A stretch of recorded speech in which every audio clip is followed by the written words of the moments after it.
We've got the first reaction coming in from Iran on Trump's statement. Let's quickly understand that. Iran now saying that Trump retreats after firm warning. Iranian embassy in now Kabul has made a statement to say that after the Islamic Republic threatened that in the event of US attack on Iran's energy infrastructure, it would target the energy infrastructure of the entire region, Trump backed down and stated that he has issued an order to postpone the attack. All right, so not accepting the 5-day pause, not responding to Trump, sort of chest beating a little bit, if I can say that, Sandeep, to say that this is the reason why the pause has happened, not really responding to the pause, are they? Well, clearly not. And if you see the statements over the last 48 hours or so from Iran, Foreign Minister Araghchi has said that there's no point of having talks with the United States. There's the military spokesperson of the Iranians kind of, cocked a snook at Trump, and he used his lines, "You're fired," and all of that. So the Iranians seem to indicate that they have the escalation dominance here, and that is what they are constantly, reinforcing. The fact is, they possibly sense that the US is running out of options here, and they want to indicate that they have the high ground. Because as we discussed, Sonal, the fact is that Iran seems very unhappy about the fact that they were attacked when talks were on.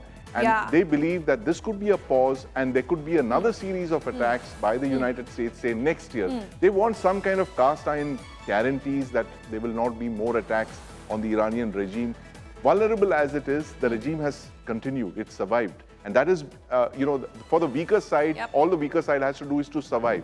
The stronger side has to enforce a defeat, a comprehensive military defeat.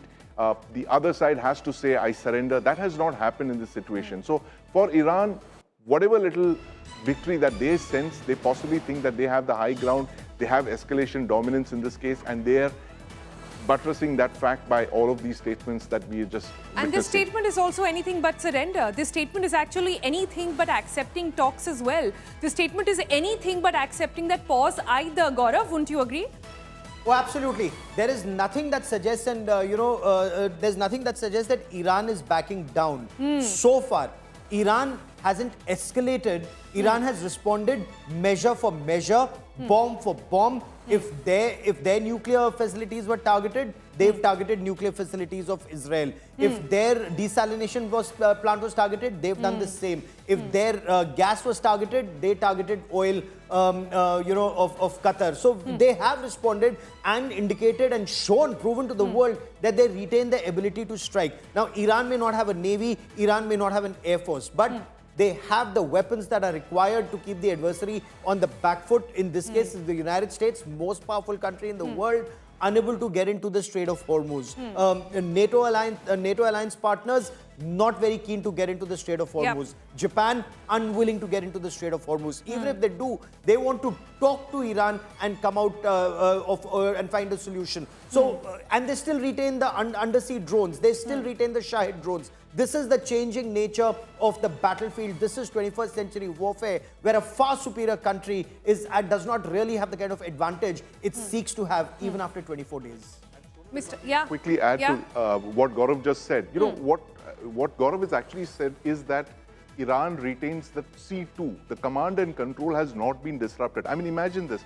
24 days of relentless bombing by two of the most powerful, most competent air forces in the world, the Israeli Air Force and the US Air Force. I actually rate the Israeli Air Force better than the US Air Force.